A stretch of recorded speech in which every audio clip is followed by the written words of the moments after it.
Lo que vamos a conversar en la clase de hoy es un concepto que se llama cointegración.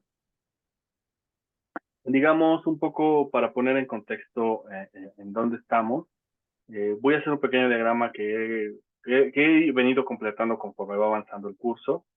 Eh, el diagrama es más o menos, narra la siguiente historia, ¿no? Entonces, digamos como cuando hacemos un análisis de time series o series de tiempo, tenemos dos opciones básicamente al analizar la serie y dependen como de diferentes situaciones. Digamos, ahora solo tenemos dos. Seguramente la siguiente semana tendremos tres opciones. Hoy solo tenemos dos, que es básicamente, ¿qué pasa cuando las series son estacionarias y cuando no son estacionarias? Cuando son estacionarias, por individual, digamos, podemos pensar en dos situaciones también. Entonces, si estamos pensando en un caso univariado o un caso multivariado. Entonces, si estamos en el mundo univariado, tenemos diferentes opciones. Y básicamente, todas están montadas en el concepto de armas, ¿no? Podemos modelar MAs, armas, tarimas, arimas, todas esas familias de modelos. Ahora, si estamos en el mundo multivariado, pero estamos dentro del mundo del estacionario, entonces tenemos también a su vez dos opciones.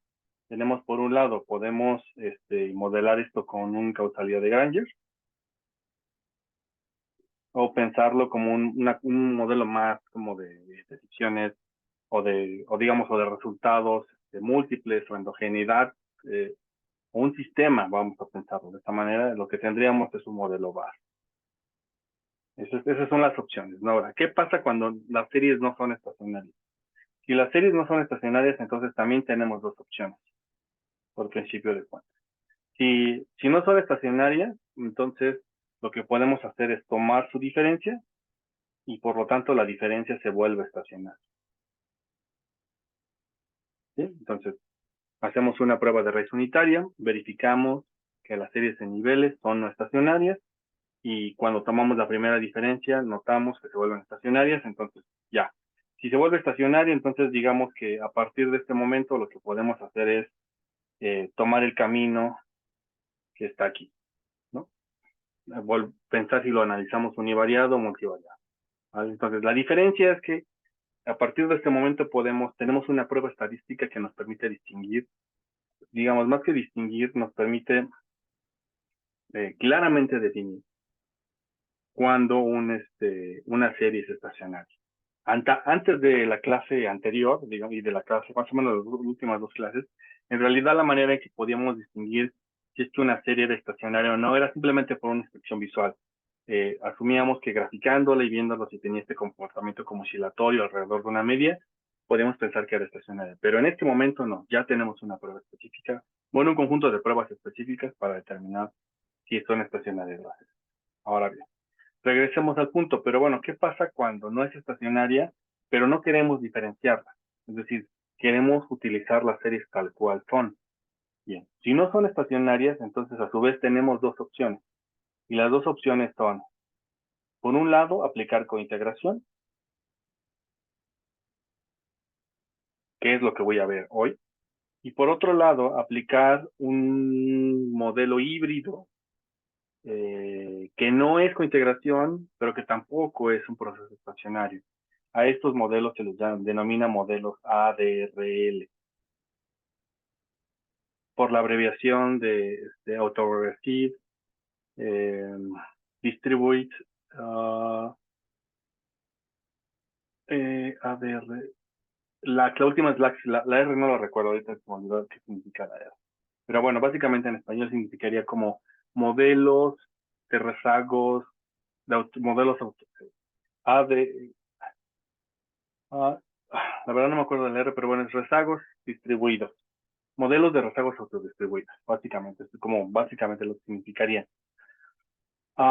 Bien, ese es el escenario, ¿no? Entonces, ¿qué es lo que voy a hacer en la clase del día de hoy? Trabajaré con cointegración. Lo que haré en la siguiente clase es trabajaré con modelos ADRL y lo que resta son lo que yo llamaría como modelos más exóticos.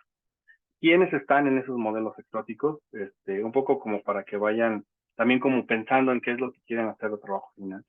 Lo que yo llamo modelos exóticos son la siguiente lista de modelos.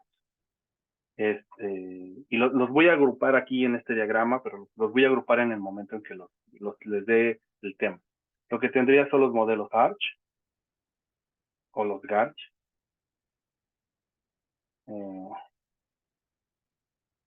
Y su versión multivariante. Y los segundos modelos serían los modelos de cambio de régimen. También en su momento voy a conversar qué significa hacer un cambio de régimen. Pero básicamente me quedarían esos, aunque todavía me quedaría una sutileza más que son modelos panel.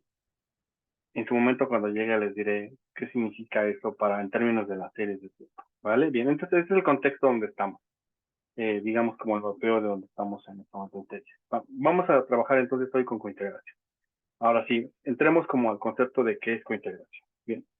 Entonces, por principio, pensemos que cuando estemos analizando una situación de cointegración, estamos ante este escenario. Supongamos por un momento que lo que seguimos trabajando en el mundo multivariante. Entonces tengo una serie que denomino como Y subíndice 1 en el momento T, Y subíndice 2 en el momento T, así hasta Y subíndice K en el momento T. Entonces a este amigo yo le llamo así como Y mayúscula, es decir, es un caso multivariante, tengo series apiladas en un vector, entonces estoy hablando del mundo vectorial. Asumamos por un momento que cada una de las series que tengo incluidas en mi vector cumplen con una condición muy sencilla, que es cada una de las series Y subíndice K en el momento T, son series que son integradas de orden D. ¿Qué significa que una serie sea integrada? En términos del lenguaje que vamos a ocupar aquí en el curso, que una serie sea integrada significa que no es estacionaria y que necesita ser diferenciada para volverse estacionaria. Ahora bien, entonces, necesita diferenciarse de veces. Ese es el número de veces que necesita ser diferenciado. ¿Con qué objeto? Con el objeto de que la serie delta de Y subíndice K en el momento T se vuelva estacionaria. Por simplicidad, al menos en el mundo del análisis económico, lo que suponemos es que D es igual a 1. Eso implica que entonces solo necesitamos tomar la primera diferencia de la serie en el momento T para volverla estacionaria. Ahora bien, esto es un poco por simplicidad porque al menos nosotros los economistas lo que tenemos es que nuestras series son más o menos comportadas de esa manera. Hay muy pocos casos, al menos estudiados en la literatura, que se pueda pensar que las series no necesitan solo una vez diferenciarse solo una vez para volverse estacionarias. Por ahí hay literatura sobre el M2, que probablemente es una situación que necesita ser diferenciada 2 veces, pero fuera de ese ejemplo, creo que no he ubicado muchísimo más dentro de la literatura.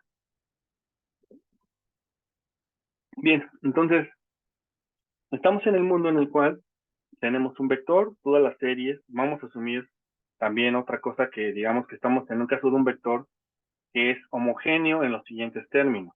Es un vector que es homogéneo en el sentido de que cada una de las entradas de Y, cada una de estas series, Y1, subíndice T, Y2, subíndice T, cada una Y, K, subíndice T, cada una por individual es del mismo orden de integración. Es decir, que cada una de estas es de integración D. O por simplicidad, como lo habíamos dicho nosotros, de integración 1. Entonces, primera restricción o primer supuesto. Es decir, todas las series incluidas en mi dataset tienen el mismo orden de integración. Es decir, el caso en el cual yo tenga una serie que es estacionaria y la quiero mezclar con series no estacionarias no es posible. Necesito que todas sean, o todas son estacionarias o todas son no estacionarias.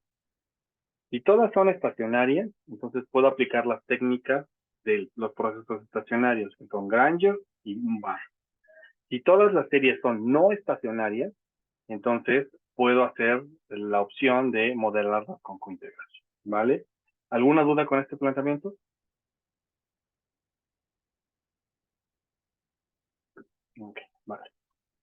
Entonces, ya digamos que lo que tenemos es esto, ¿no? Entonces tenemos todas las series son del mismo orden de integración.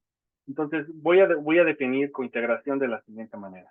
Entonces para mí cointegración va a ser una cosa como, voy a tener un vector y y voy a decir que ese vector y de series cointegra en los siguientes términos. Cointegra en el orden de y existen C, una constante C que es el orden de el número de veces, en una constante que me va a permitir determinar cuál es el orden de integración que tendrían la cointegración de todas las series. ¿A qué voy? Me refiero a lo siguiente. Entonces, si todas las series que incluyen mi vector y son del mismo orden de integración, de una integración D, podemos asumir por un momento que es 1, simplemente, ¿no? Entonces, quiere decir que puedo establecer una combinación lineal a través de ella. Ese es básicamente el proceso de hacer cointegración. Entonces, cuando hago cointegración, lo que voy a hacer es esto. Voy a tomar las series y las voy a combinar linealmente como en esta expresión que estoy mostrando aquí. ¿Qué significa hacer una combinación lineal de las series? Bueno, significa que lo que voy a hacer es tomar, por ejemplo, el vector y, que yo sé que el vector y se compone de y1 en el momento t, y2 en el momento t, así hasta yk en el momento t. Este es mi vector y.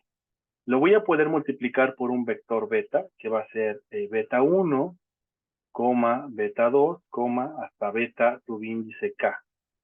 Si hago esta multiplicación, básicamente es un vector fila por un vector columna. Cuando hago la multiplicación, lo que me doy cuenta es que esto se vuelve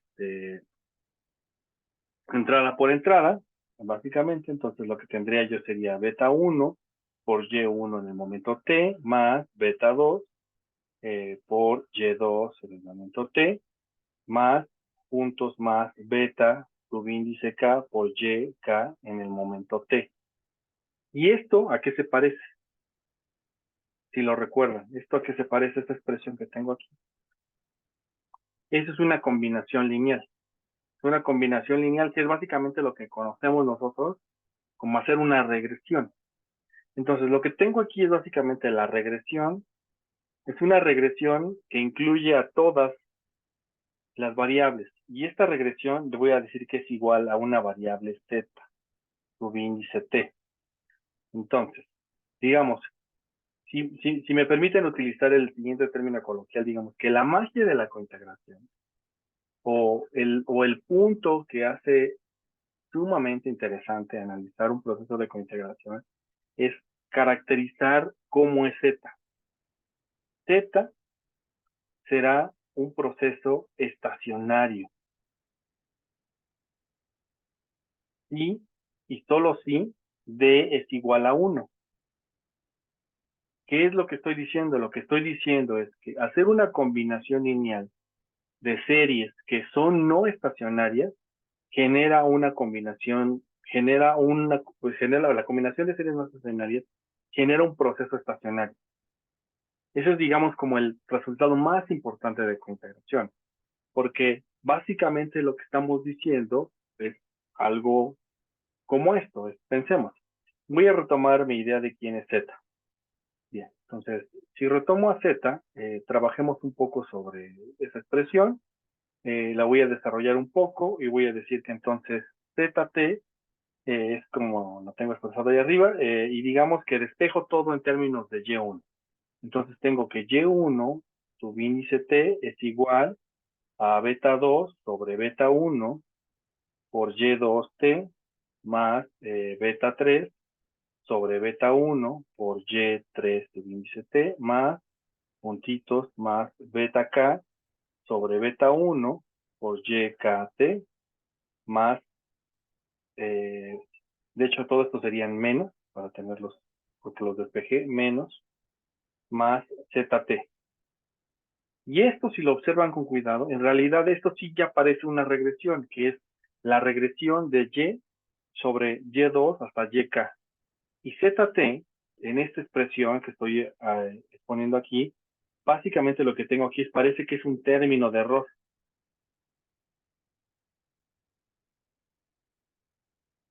Eso implica que cuando hacemos cointegración, en estricto sentido lo que estamos haciendo es hacer un análisis de regresión convencional.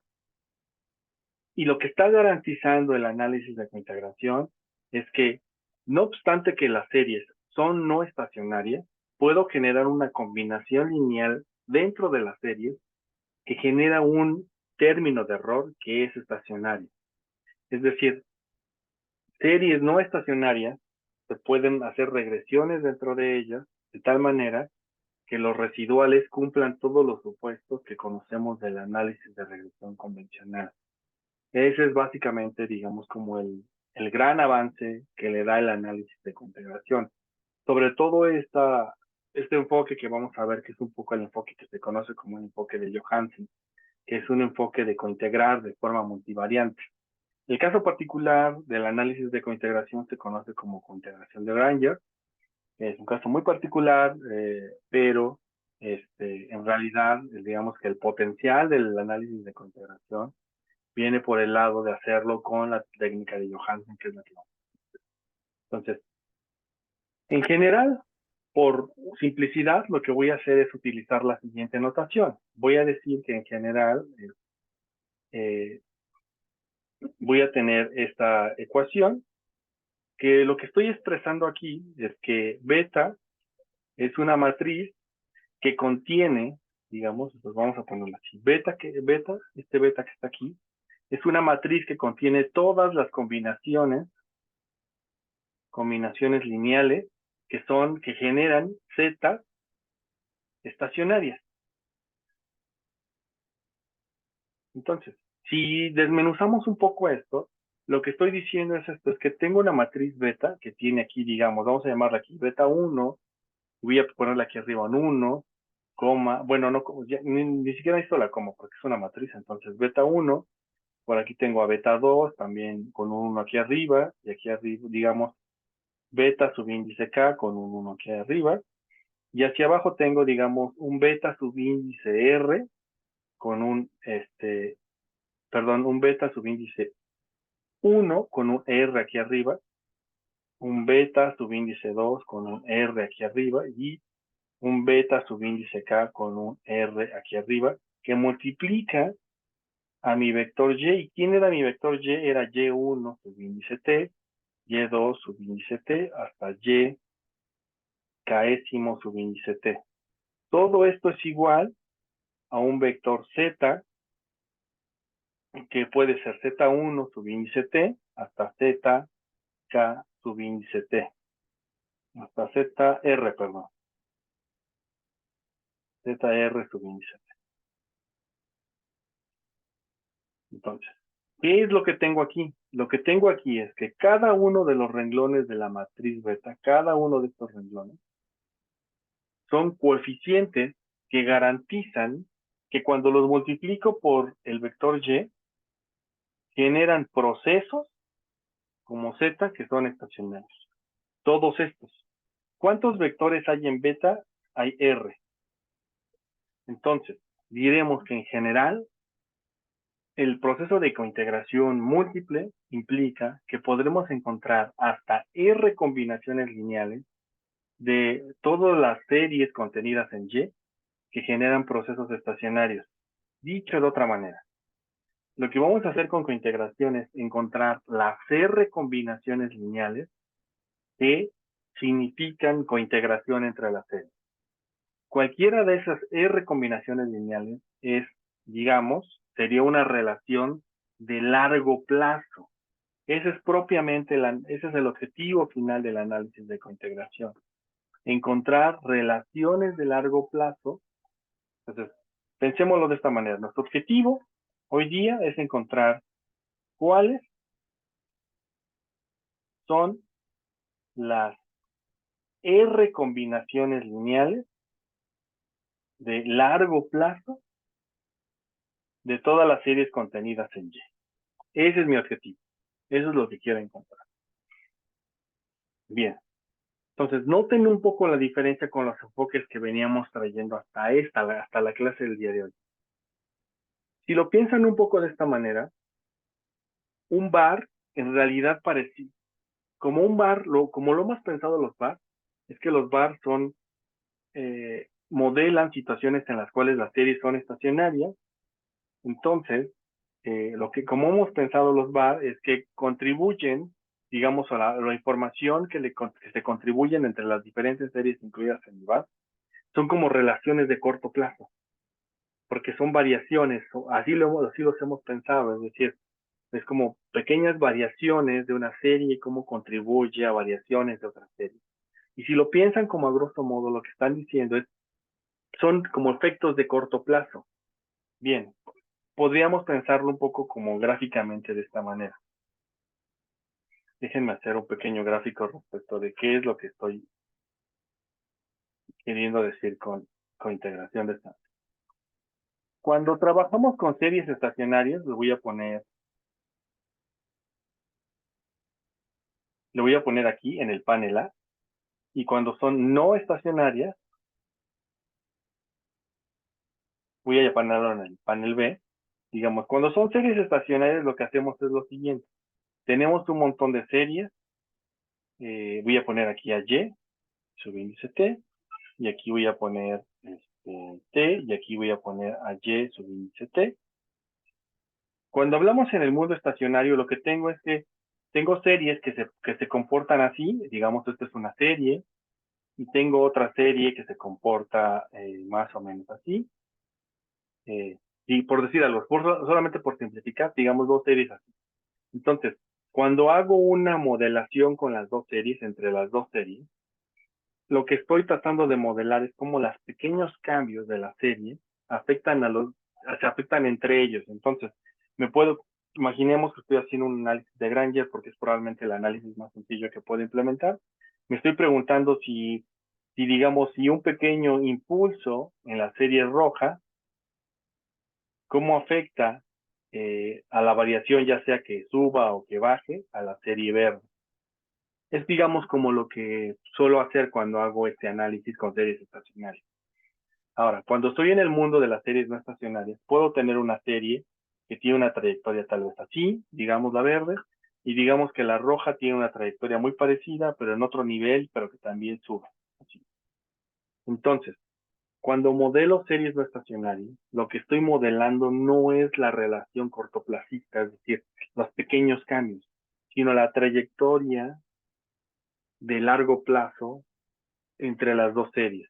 Y lo que me pregunto es si la trayectoria, la tendencia que guardan entre estas dos series, o el comportamiento similar que pueden tener, es estable, de tal manera que yo pueda decir que ese comportamiento es tan estable como para decir que las series cointegran. Si ese comportamiento no fuera estable, entonces yo diría que no puedo modelarlas bajo un escenario de cointegración. Tendría que modelarlas como un escenario de procesos estacionarios, y tal vez tendría que tomarle su primera diferencia. Esa es tal vez la situación, ¿vale? Ese es el mundo del que estoy hablando. Entonces, en general, digamos que mi regla, lo que voy a tratar de hacer es esto.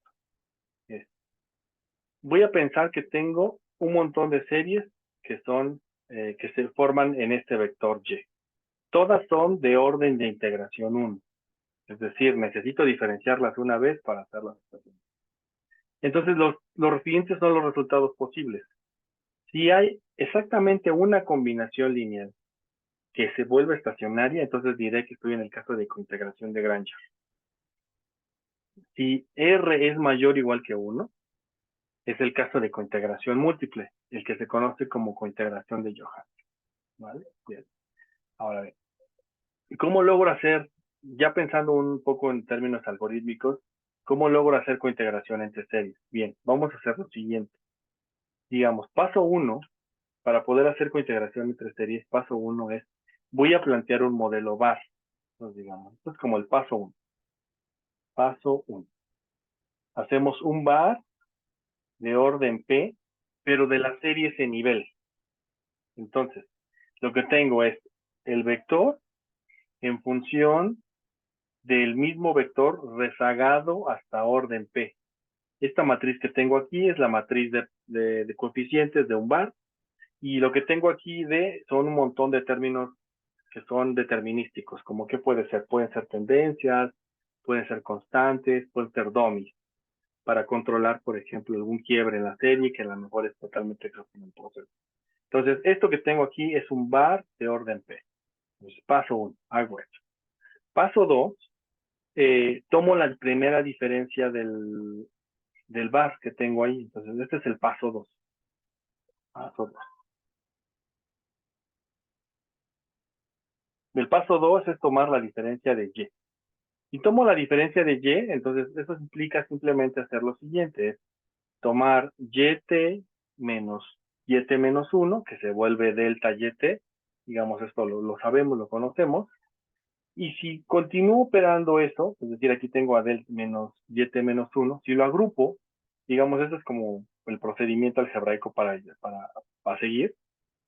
No quiero como profundizar mucho en eso, pues básicamente son hacer las cuentitas. No debería de entretenernos mucho en esto, simplemente son cuentitas para generar un proceso, para agrupar términos en realidad, no es más allá de eso. Entonces, déjenme, si logro agrupar todo de esta manera, creo que me falta aquí una ecuación, pero sí, aquí me faltan unas ecuaciones. Un segundo, déjenme acomodar un poco esto de acá. Tengo un poco amontonado esto de acá.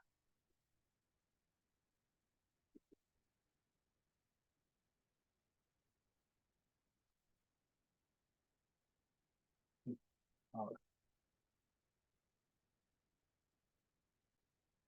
sí, a ver. Entonces, digamos que lo que hago es agrupo todos los términos que son semejantes y llego más o menos a una expresión como esta que tengo aquí, y a toda esta expresión que tengo aquí le voy a dar un nombre, que le voy a llamar pi, matriz pi, como en los términos que tengo aquí. Y esta expresión pi ya es interpretable en los siguientes términos.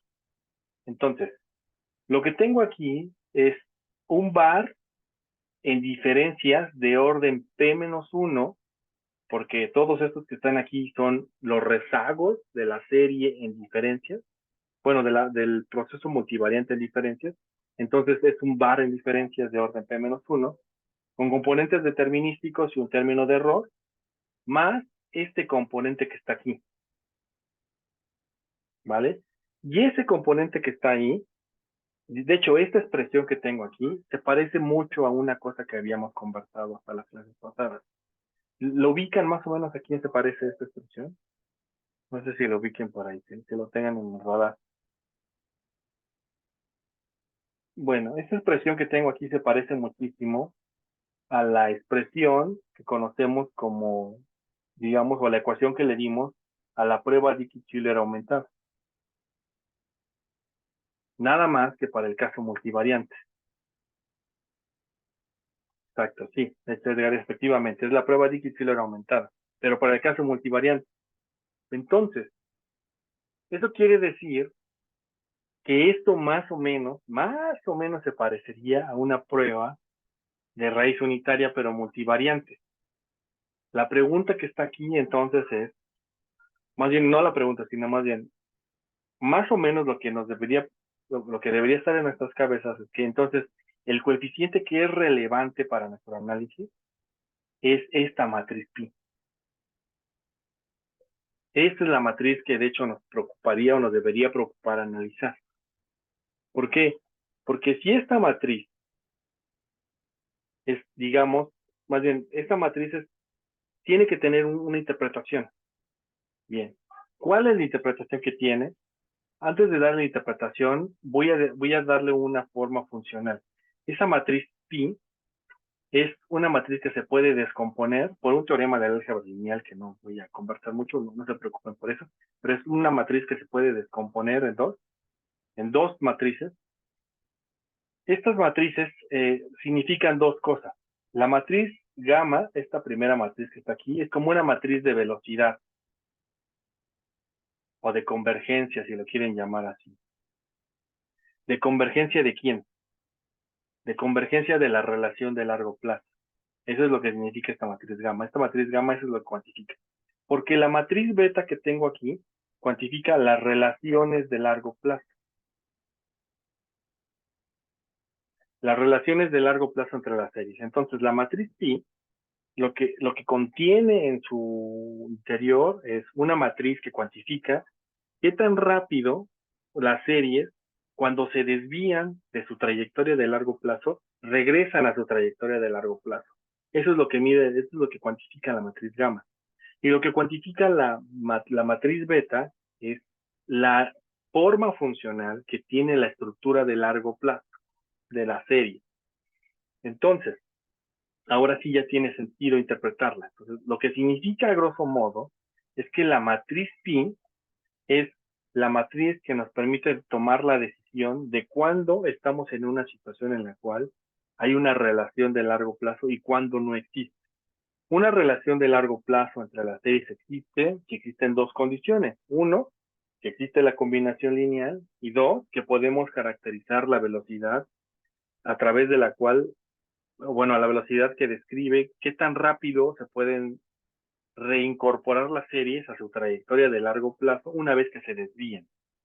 Entonces, cointegración, digámoslo de esta manera, es una prueba de hipótesis muy sencilla.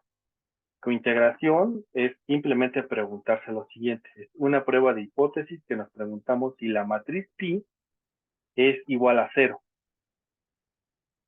Si la matriz pi es igual a 0, es decir, si la hipótesis nula es cierto, eso significaría que este término que tengo aquí se anula.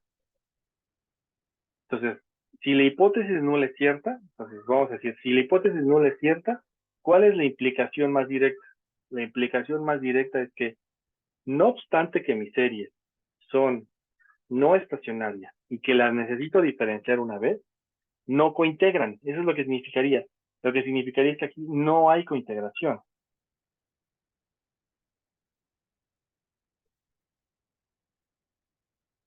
Ahora bien, ¿qué pasa si lo que ocurre es que acepto la hipótesis alternativa? ¿Qué pasa si la hipótesis alternativa, que es decir, que pi es distinta de 0, es cierto? Si esto es cierto, entonces lo que puedo decir es que hay cointegración.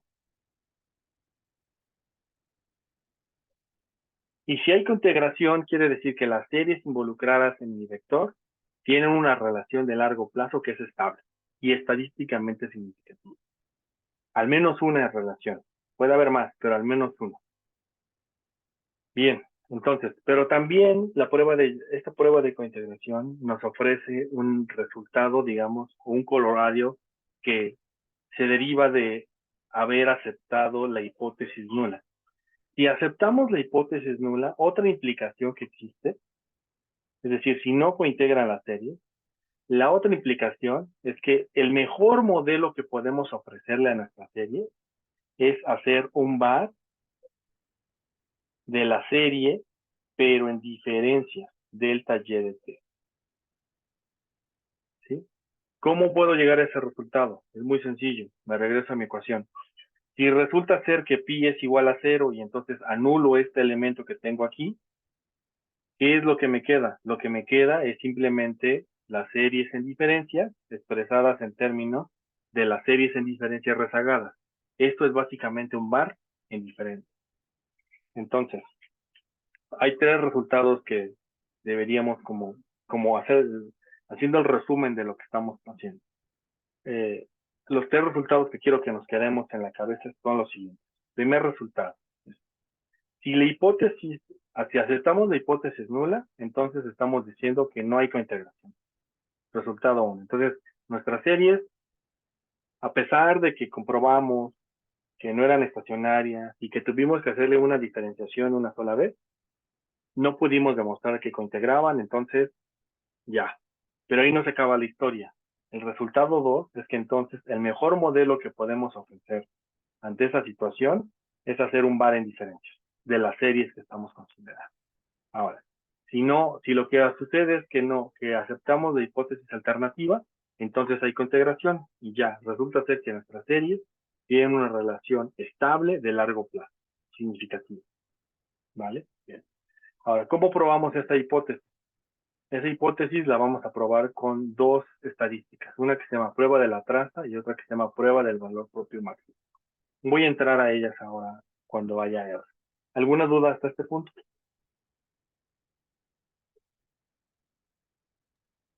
Yo sí, profe. Sí, claro, dime, por favor. ¿Qué significa la DT en la ecuación? Esta de T que voy a subrayar aquí, esta.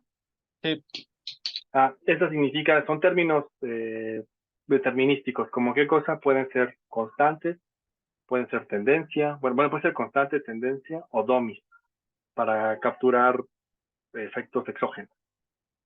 Eso es lo que significa D. ¿Vale? Bien. Entonces, si no hay más dudas, me voy a R a trabajar esta parte. ¿Vale? Entonces voy a ir a R, voy a trabajar con clase 17. Entonces vamos a trabajar con clase 17 y aquí tengo mi R Markdown. Básicamente voy a trabajar con bibliotecas que ya he trabajado anteriormente. Creo que no estoy incorporando ninguna nueva. Todas las que trabajé para los procesos de raíces unitarias son las mismas que voy a trabajar aquí. Los datos son los que he venido trabajando, que son esta serie de datos despersonalizados, que son INPC, tipo de cambio, CETES, IGAE, índice de producción industrial, y ya, básicamente son eso. Lo que voy a hacer es tomar las columnas 7 a 11, que son mis datos ajustados por desestacionalidad, los voy a volver series de tiempo multivariante. Entonces, aquí lo que estoy haciendo es tomar, digamos, la columna 7 a 11 y todas en conjunto las voy a volver una serie de tiempo, pero multivariante. Entonces, así estoy construyendo mi Y de serie multivariante. Este objeto dato, de hecho, cuando lo ejecutemos, damos control enter. Observen que lo que tengo aquí es que dentro de data dice que ese objeto es un time series. Es un time series que es multivariante. Con log datos puedo hacer el logaritmo de entrada a entrada del vector, que es básicamente lo que hago. Y por último, hago DL datos, que es básicamente la diferencia logarítmica de los datos que tengo incluidos. Ya, son los datos que voy a considerar. Tenerlos de esta manera simplifica mucho las cosas, porque puedo hacer gráficos, ¿no? Entonces puedo utilizar simplemente la función plot sobre el objeto en logaritmo y sobre el objeto en diferencia, y combinarlo. Voy a hacer las tres gráficas aquí. Voy a ejecutar esto que tengo aquí. Entonces aquí tengo, digamos, esta es la serie en logaritmo. Entonces, la primera observación que quiero hacer aquí es que nada más de ver esta serie, puedo pensar que en realidad no son estacionarias, porque ninguna tiene esta forma de oscilar alrededor de una media. Más bien, todas parecen que tienen un proceso de crecimiento. Incluso antes de 2015 parecería que venía decreciendo y luego después de 2015 está como creciendo tal vez. Y bueno, y obviamente el último periodo más porque es, digamos, el proceso que ha venido como creciendo a la tasa de referencia del Banco Central. Igual el IGAE tiene un rompimiento en las crisis que han ocurrido, que es básicamente la de 2008 y la de 2020 por la pandemia. Y ya, pero en general las series son crecientes, parecería que en alguna medida. Si tomo su diferencia, ya aparecen estacionarias. Entonces, solamente de hacer este ejercicio, lo que puedo concluir es que las series en niveles son no estacionarias y las series en diferencias se vuelven estacionarias. Esa es mi aproximación empírica solamente de observar el gráfico. Bien. Ahora, tengo que darle formalidad a eso. ¿Cómo le voy a dar formalidad? Le voy a dar formalidad utilizando pruebas de raíces unitarias.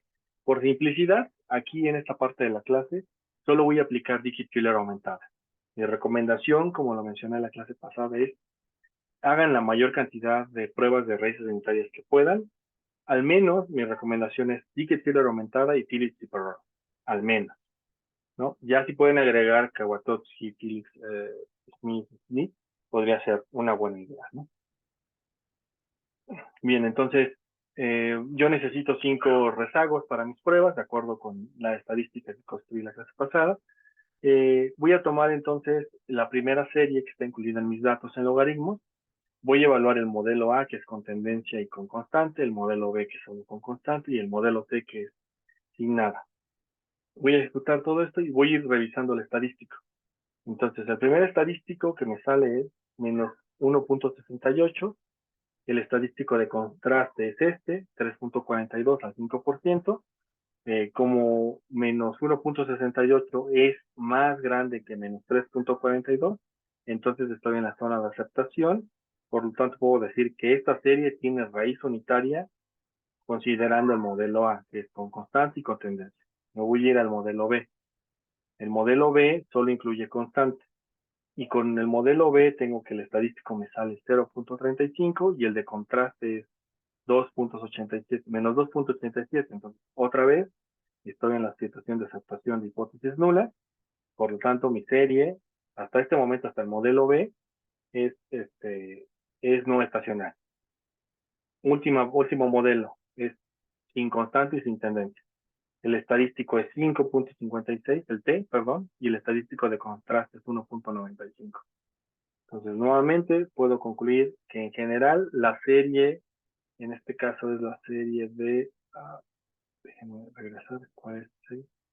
Es del INPC, en niveles es no estacionario, ¿no? Es decir, tiene raíz unitaria.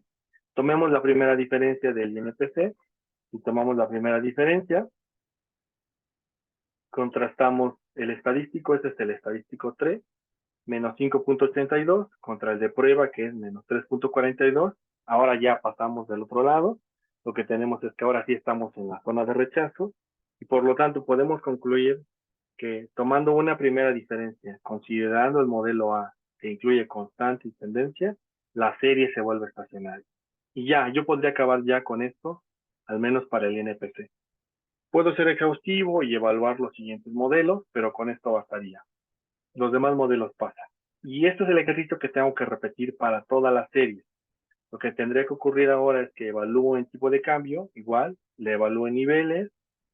En niveles, por ejemplo, me sale menos 2.49 y el estadístico de prueba es menos 3. Estoy en la zona de aceptación, es decir, tiene raíz unitaria. Me puedo ir a la diferencia, hago la diferencia. Cuando hago la diferencia, me doy cuenta que el estadístico es menos 7, el estadístico T, pero el de contraste es menos 3. Entonces estoy en la zona de rechazo. Entonces, más o menos esta lógica ocurre para todas las series que tengo en mi dataset. En niveles, tienen raíz unitaria, en diferencias se vuelven estacionarias. Esa es mi cointegración, mi conclusión. Por lo tanto, de hecho, después de haber, digo, aquí tengo todo el código para repetir el ejercicio para cada una de las series, pero en general lo que van a concluir de hacer el análisis para todas las series que tengo en mi dataset es que todas necesitan diferenciarse una vez para volverse estacionarias. Eso significa que todas las series son de orden de integración 1. ¿Sí? Eso es bueno porque yo necesito que todas las series tengan el mismo orden de integración para poderlas modelar bajo un enfoque de cointegración. Vale, entonces me voy a saltar hasta la parte de la implementación de cointegración, que eso es hasta la línea, permítanme avanzar, hasta la línea 237. Aquí empieza mi proceso de cointegración. Entonces, regresemos a mi procedimiento de cointegración. ¿Cómo lo dije algorítmicamente que había que hacer? Primer paso, estimar un modelo VAR de orden P para las series en niveles. Entonces, voy a tomar las series en niveles. Mis series en niveles son las series en logaritmos.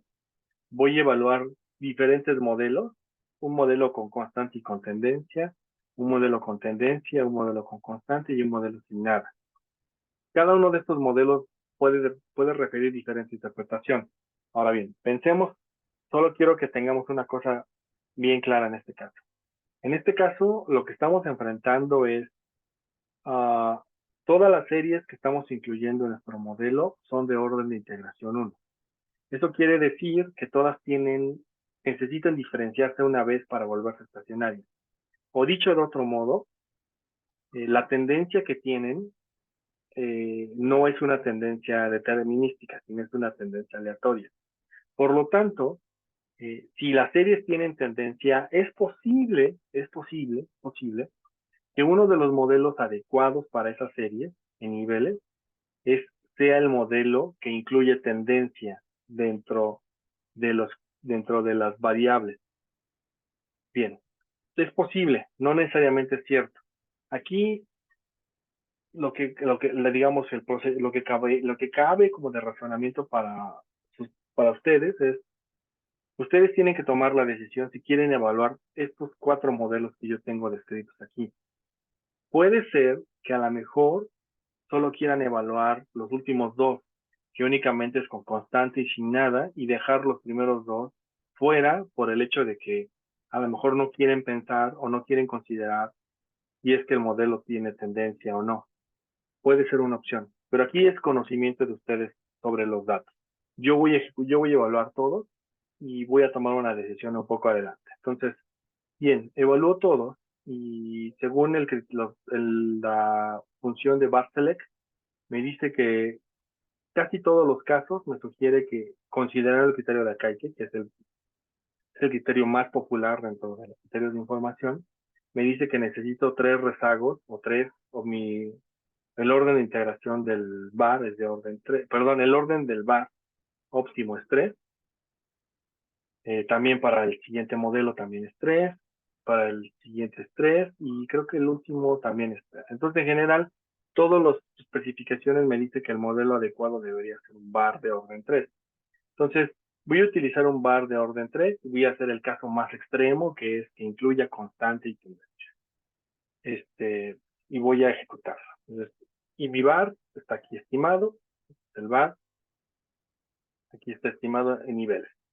Bien. Entonces, ese es el paso algorítmico. Del algoritmo dice que ese es el paso 1. El paso 2 es modelar el VAR en diferencias y obtener la matriz pi. Me voy a regresar a mi pizarra. Entonces, el algoritmo dice que el paso 2 es estimar este modelo en diferencias. ¿Cómo hago eso? Bueno, más bien, estimar el modelo en diferencias y obtener la matriz pi. Eso es lo que busco, encontrar quién es esta matriz. ¿Cómo hago eso? Bueno, vamos a hacerlo. Lo que voy a hacer es lo siguiente. Para poder obtener la matriz pi, voy a implementar esta función que se llama CA.JO, que es la abreviación de Cointegration Analysis Johansen. Eso es lo que significa este CA.JO. Y es una función que necesita un objeto en series de tiempo, entonces los datos van a estar integrados en series de tiempo. El tipo, cuando digo tipo, se refiere al estadístico de prueba. Me regresa a mi pizarra. El estadístico de prueba es estas 2 estadísticos de prueba posibles. Un estadístico de la traza y un estadístico del valor máximo propio, del valor propio máximo. Cada una de las pruebas es equivalente, nada más que el estadístico se lee de forma diferente. Si aplican una prueba de la traza, lo que van a encontrar en la hipótesis nula es que existen al menos R valores propios positivos. Esa es la pregunta que se está probando. En el caso del valor propio máximo, lo que se están preguntando es que existen R valores propios positivos estacionarios. La diferencia entre el enunciado 1 y el enunciado 2 es que el enunciado 1 dice que existen al menos y el enunciado 2 es que dicen exactamente. Existen exactamente R relaciones de largo plazo y el 1 dice existen al menos R. Entonces, si lo piensan de alguna manera, son equivalentes porque lo que nos dice el 1 es que existen de 1 hasta R relaciones de largo plazo y lo que dice el 2 es que existen exactamente R, que es equivalente a decir que existen de 1 a R. Es equivalente en este punto. ¿Vale? Entonces me regreso a R. Entonces, bien, ese es el tipo de estadístico. Aquí voy a utilizar uno de la traza. Luego, esto que está aquí es el tipo de variables exógenas que quiero considerar. Entonces, un poco me regreso, creo que, no me acuerdo quién me hacía la pregunta, creo que era, no sé si era Eder quien me preguntaba, de qué significaba la D, ¿no? esta D que está aquí. Esta D, les digo, puede incluir constante, tendencia. Eso es lo que significa D. ¿Cómo lo modelamos? Lo modelamos aquí, en esta opción, SD, que básicamente es la abreviación de variables exógenas determinísticas. Y en este caso tenemos tres opciones. Podemos decidir incluir nada, una constante o una tendencia. Entonces, eso es lo que podemos decidir. Y entonces, noten una pequeña diferencia en este caso. Bueno, no diferencia, sino noten como la sutileza de lo que estamos probando.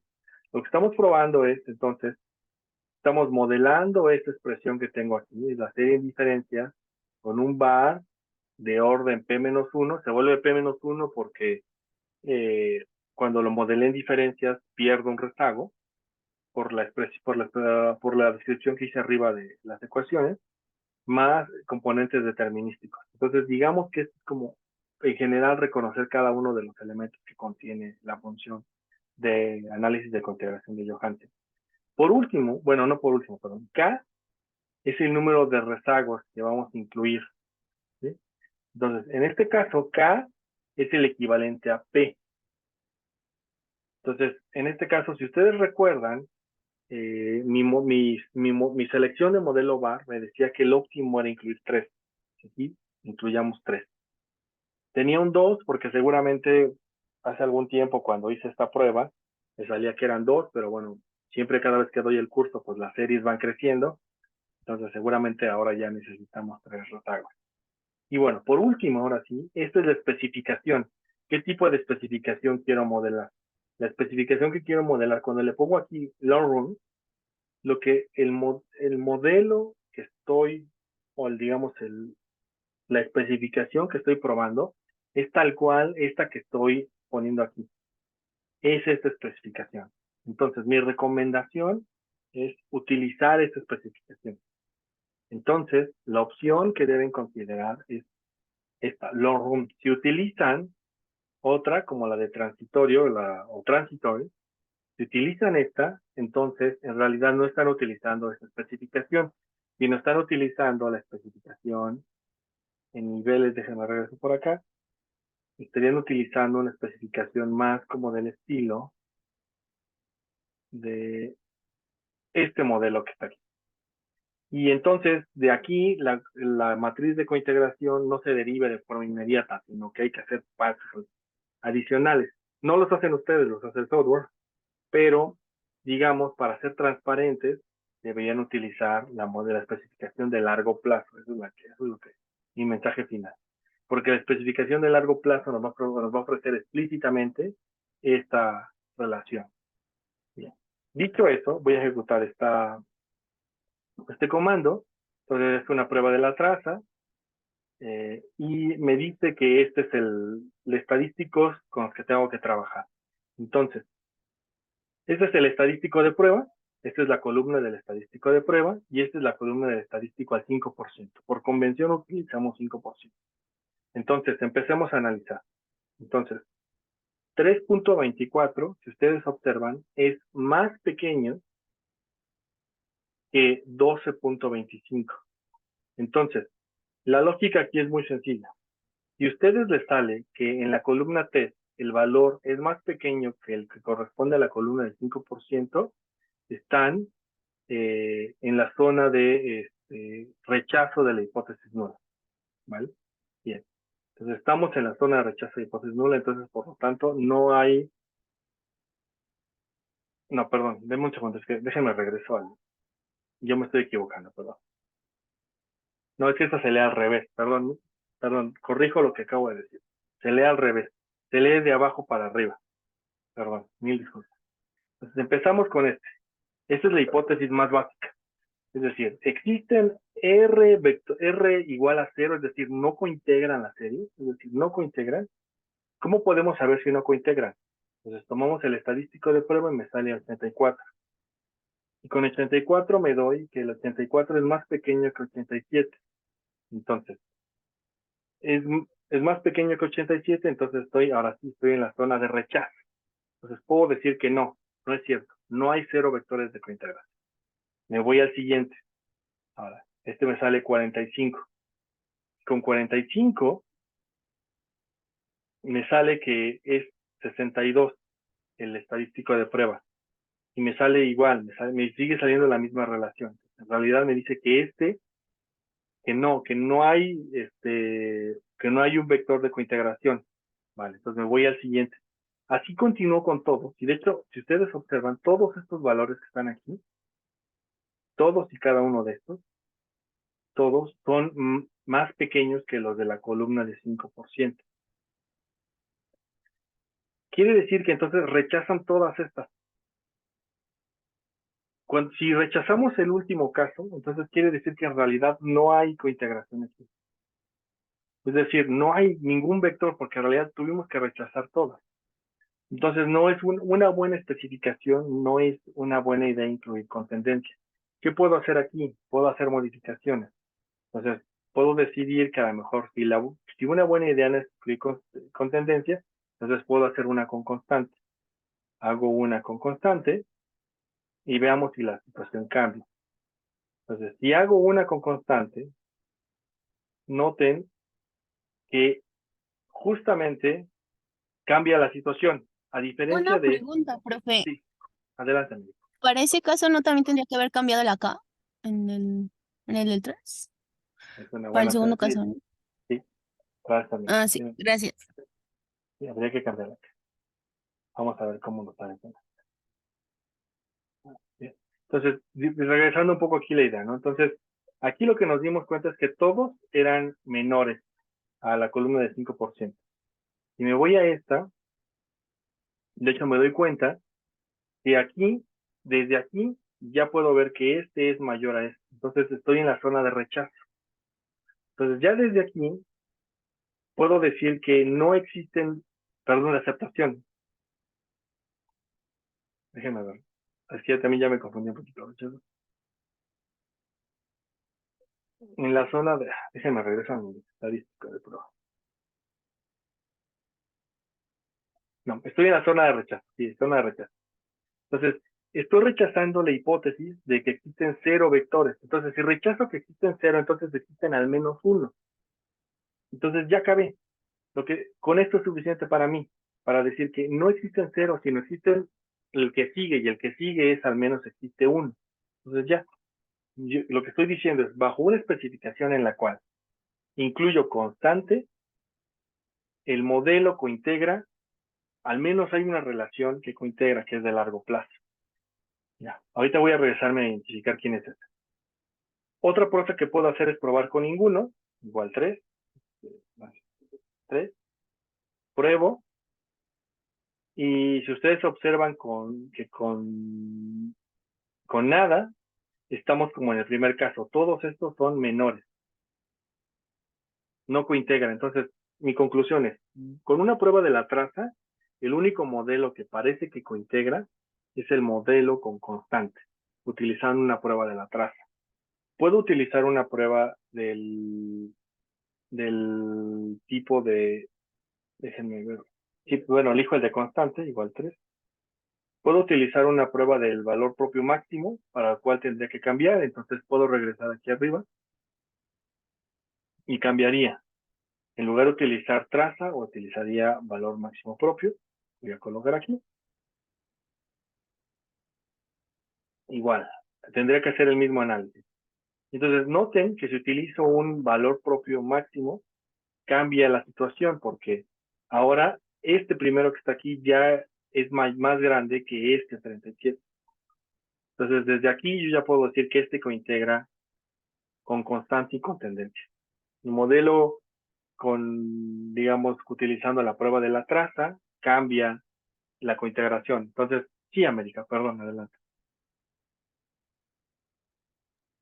¿Me podría volver a explicar qué le cambiaríamos para hacer la otra prueba, que no es la de la Sí, traza? Y sí. en la segunda parte me perdí, en la de constante, cuando dijo, ¿cuál era el que sí pasaba? Perdón, o sea, ¿cuál era el que sí podíamos decir que ese modelo puede cointegrar? Ya, ok. Vale, entonces lo que cambié en la prueba, primera parte de la pregunta. La prueba lo que cambié es el tipo. Aquí en type cambié, en lugar de ahí decía traza, lo cambié por eigenvalor. Entonces puse eigen, entonces estoy en el otro estadístico. Es el del valor propio máximo. Ejecuto este y va y cambia. Porque, déjame, me regreso al anterior. El anterior aquí decía traza. Si tú evalúas aquí traza, te vas a dar cuenta que todos estos valores de la columna de test son menores a la columna del 5% todos. Entonces podemos decir que no hay cointegración. Ya, acabó. Pero si le pongo aquí agent y voy a mi estadístico, me doy cuenta que en la columna de test, el primer caso supera este valor. Entonces, al menos sé que aquí hay un caso de cointegración, solo uno. Y ya, con eso para mí es suficiente para decir que al menos hay un caso en el cual las series cointegran bajo el modelo que incluye tendencia, que cuando incluyo tendencia, incluyo tanto constante como tendencia. Eso es lo que diría aquí. No sé si con eso respondo la pregunta. Sí, gracias. Perfecto. Vale, bien. Bien. Entonces, hasta aquí quiero dejarle, voy a detener la grabación. No sé si